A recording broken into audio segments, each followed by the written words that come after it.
A dog is asleep in a patch of sun right now, and nothing about that moment is complicated. No alarm clock, no boss, no invoice in an inbox, no memory of something humiliating looping at 3 a.m. It found warmth and lowered itself into it. Compare that to your own morning. You woke because a device told you to. You dressed by standards you never agreed to, set by people you've never met. Then, you handed over most of your day to a task someone else assigned, in exchange for digits in an account, funneled into rent for a home you don't actually own. Underneath it all runs a low hum of worry. Am I behind? Am I enough? Is everyone else ahead in some race nobody formally entered them into? That raises a real question. Are animals actually freer than we are? At first glance, obviously yes. A hawk has no employer. A fox files no paperwork. Nothing has convinced any animal its worth is measured in output. They sleep when tired and eat when hungry, fully inside the present, with no future to manage and no past to carry. Jean-Jacques Rousseau built an argument around exactly this. In his 1755 Discourse on Inequality, he sketched humanity before farming, before ownership, before hierarchy, a state he called natural liberty, where a person's only obligation was to their own needs. Once property entered the picture, that gave way to civil liberty, freedom defined by what society's rules permit, purchased with protection from everyone else who wants things too. We signed that trade. Animals didn't. They're still running on the original terms. You see the difference in daily friction. Tiredness doesn't get you sleep, your schedule does. Hunger doesn't get you food, your bank balance does. You can't leave a bad situation without a landing spot arranged, because the fall is financial ruin. Rest, food, shelter, connection, all converted into something you must qualify for. An animal doesn't qualify. It's simply available to them.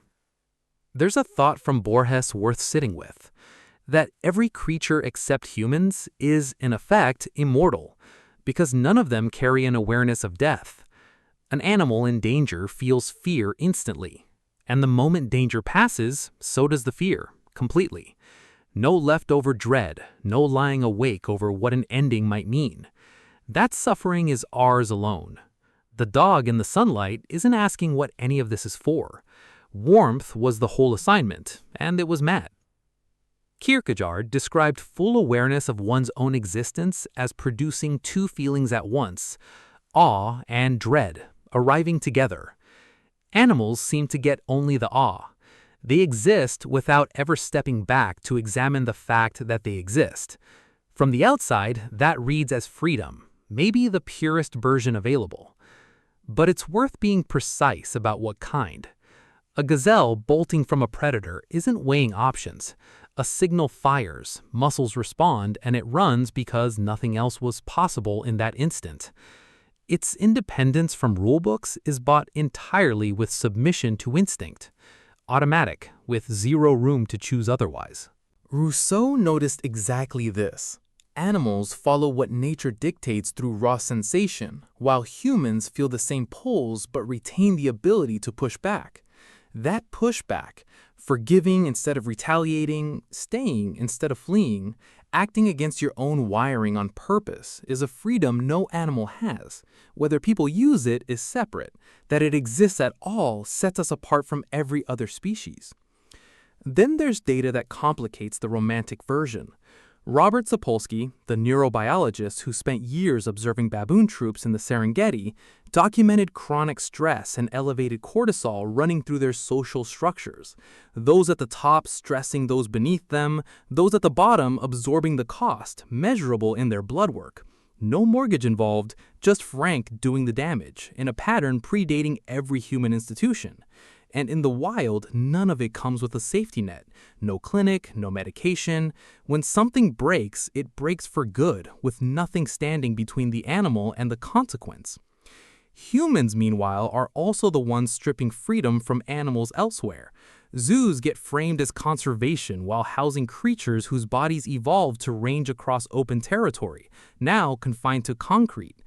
Documented research describes the result: zoochosis, repetitive and purposeless behavior under captivity, polar bears pacing identical loops for hours, elephants rocking without pause, primates pulling out their own hair. Beyond enclosures, we eat them by the tens of billions a year, animals engineered from birth toward slaughter, built around human convenience, never once getting close to whatever freedom would have meant for their own kind. So who's actually free here? The animal with no rules until it becomes profitable to impose some? Or the human who built every rule and still feels boxed in by the result? Freedom was never one thing. Animals hold freedom from obligation, from dread, from needing anyone's approval to exist.